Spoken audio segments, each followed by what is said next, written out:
Ohio has been known for its fair share of both creepy and haunted attractions and houses for a long time. Anyone who knows me knows I've always had a love and excitement for stuff like this as well.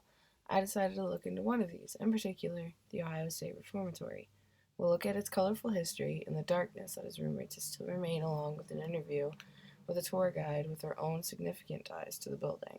Lastly, I wanted to see the building for myself, which resulted in 2 trips.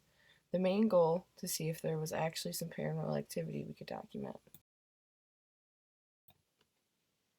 In 1884, the state legislature allowed a new prison to be built and serve as an intermediate step in between the Boys Industrial School in Lancaster and the Ohio Penitentiary in Columbus. With the support of business and political leaders, a ceremony marked the laying of the cornerstone for the prison that would be known as the Ohio State Reformatory on November 4th, 1886. Levi Scottfield of Cleveland created the hauntingly beautiful architecture and design with rumors of hidden rooms placed within and tunnels underneath the prison that haven't been explored yet. The architecture itself coined the name Dracula's Castle. In 1890, it opened for first-time offenders between the age of 15 and 35. One of the first inmates were as young as 13, though, and he was sent for stealing a chicken. Inmates were taught basic trades for release and reintegration into society. They began operating as a maximum security prison at the time and began bringing in more inmates convicted of more serious and dangerous crimes, causing overcrowding and spreading of diseases and violence. In the late 1930s, a prison riot broke out in the East Cell Block. Guards put 120 rioters in 12 shared confinement cells for 1 week with no food and water. This kind of punishment drove most to the brink of madness or death. Around 1960, prisoners were sometimes doubled or tripled up in cells that were supposed to be for 1 or possibly 2, and with so many people compacted into the monstrous 6-level freestanding steel cell block, the largest in existence. Guards were even forced to double up on occupancy on death row at one point. This resulted in the death of an inmate who was missing from his cell during a morning check. His body was found beaten and stuffed under a bunk.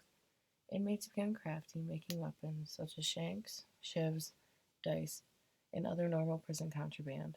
Many died of diseases such as tuberculosis and influenza. Others went mad. One inmate hanged himself, and another lit himself on fire. Events such as this caused the reformatory to close in 1972. In its 94 years as a working prison, it housed 154,000 inmates. Outside, it sits 215 graves in the cemetery, but most were from unnatural causes. The state decided it was going to tear the building down, and ransackers had even come in and started taking pieces and parts of the building with them. The facility was marked as a historical site and was then cleaned, restored, and preserved by the MRPS, volunteers and staff of the Ohio State Reformatory. The building has been popular for different movies, such as The Shawshank Redemption in 1993, which has a museum now devoted to it within the reformatory. Many believe that some people never left, with rumors of administrators, guards, and inmates still roaming and haunting the facility. Many visitors experience being pushed, pulled, or scratched by spirits of unruly, mistreated men from imprisonment places such as solitary or the cell blocks. Apparitions have been seen running in and out of the cell blocks, and disembodied voices have been heard. The administrative hall is another hot ghost spot. The warden's wife, whom lived in the facility, was shot fatally when a gun fired by accident. Her spirit has been seen roaming the halls since her and her husband, the warden, died from a fatal heart attack within the facility as well. Outside leads another tale of horror from 1948, when the reformatory's farm boss, wife, and daughter were kidnapped and shot to death by 2 parolees bent on revenge. These horrors are some of the few that have contributed to the paranormal presences inside the facility. So being a lover of all things creepy and paranormal, I decided I had to go check it out for myself. For my interview, I was able to get an interview with one of the tour guides and ask her a few questions. My name is Elena Ross. I'm a marketing intern and tour guide here at the Ohio State Reformatory. Okay, so can you give me some history on the place? So this is the Ohio State Reformatory. We opened as a place for young first-time offenders between the ages of 15 and 35. We started construction in 1886, finally ended in 1896, and we were that place for young first-time offenders up until about 1959, 1960s, and then we turned into a full maximum security prison. So what is your connection to this place? I'm a fourth-generation Reformatory employee. So my great-great-grandfather was one of the first guards here in 1896. My grandfather was captain of the guard. My grandmother was one of the first females employed here. And then my dad got hired in the 80s, but he took a different job. So now he's back as a tour guide. Have you had any kind of paranormal experiences? Anything messing with you? Paranormal experiences kind of vary for me. My biggest one happened a couple months ago. I was down in the original solitary confinement. We call it the sub basement. But I got my hair pulled in front of like a full tour group of people. It was just right in the back of my head, just like a little yank. Lost my train of thought, didn't know what I was talking about. It was really, really embarrassing. But then I went back upstairs, and that's the only thing that's really freaked me out here. Other than that, it's just weird creaks, weird bumps, lights that you turn off, and then you come back in the morning and they're turned on.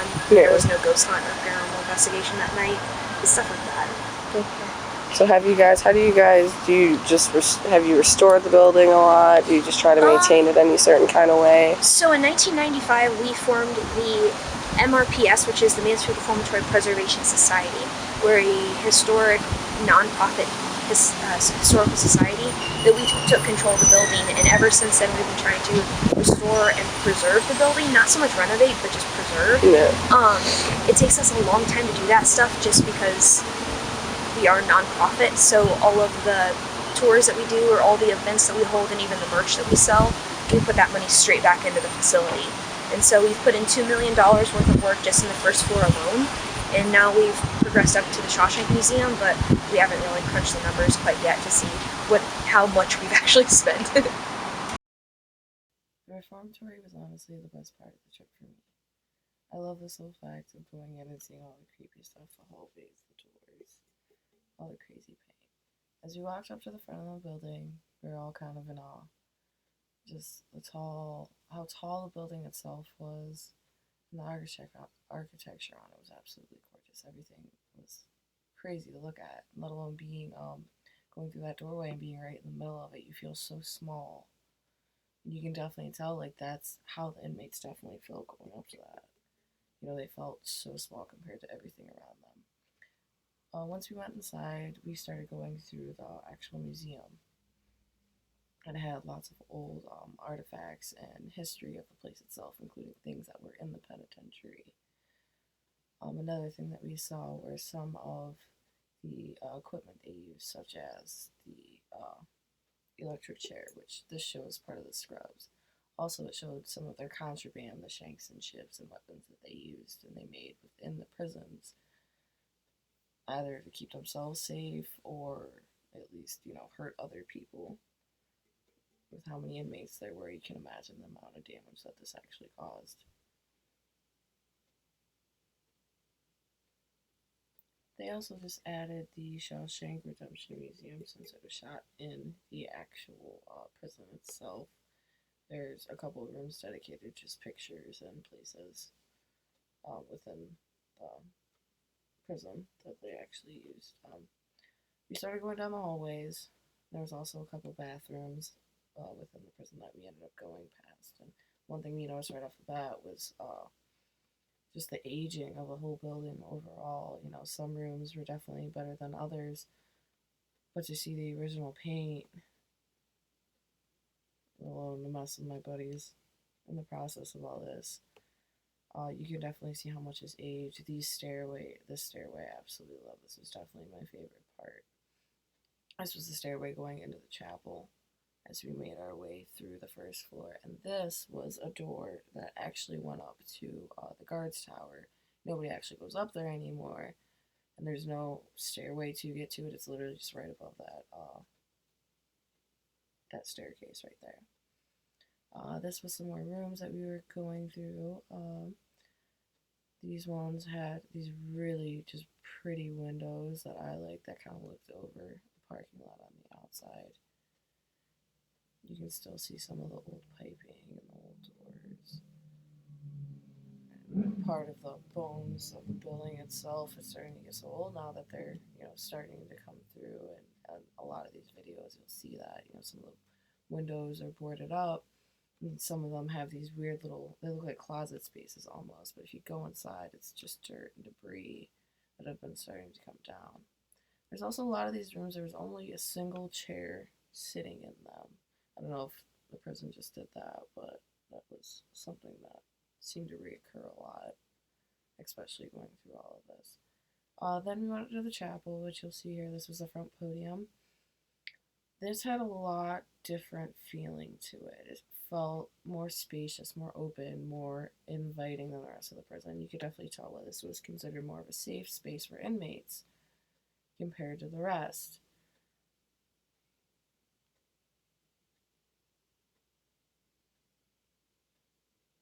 The pews themselves were actually surprisingly in good condition compared to everything else, but you can kind of see the back door where we came in. And then we ventured into the cell blocks.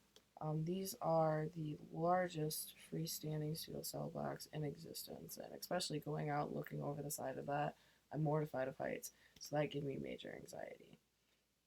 We started going through the cells themselves, and you all kind of see the murky mirror and the sink, and you know, a very old timey bed, old timey springs. My buddy actually ended up wanting, I got him to lay down in it for a minute, only a minute. He wouldn't actually go any longer than that because he said the minute he got up, all he told me was it felt weird to him. But I wanted to get the good old behind bars look here with this shot. Then we ended up getting all the way to the bottom of the cell. It was actually 6th floor, so it was a decent walk down. But it's ridiculous how massive these things really are, and that was the guards tower to get up and down to the cells. These were the bathrooms. This one was a little scarier than the other one because it's literally just one long like hallway, like big ass room, and then this long pipe goes all the way down where the water would come out. And this was for the sole fact that both cell blocks, there was east and west blocks. These were one was nicer than the other, and this was the nicer bathroom of the two.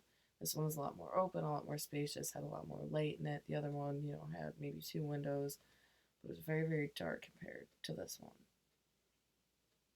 Probably wouldn't trust anybody in that bathroom, I won't lie. This one I might.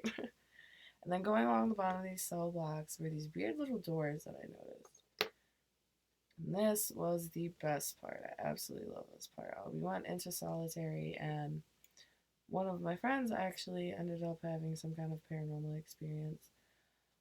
He went all the way towards uh, that end of the hallway that was just shown, and he actually ended up going up a stairway that was closed off. And the minute I knew what was going on, he was bolting back down towards me. Well, apparently, when he was up there, something ended up brushing his arm, but there was nothing there. So he straight lost it for a minute. He ended up completely running out. But that really seemed to be the only paranormal experience that we had. But altogether, it was an absolutely amazing experience. I love going through the reformatory and seeing everything. Having my friends there was, a lot of fun. Definitely meeting the people at work there and seeing how passionate they were about it were a lot of fun.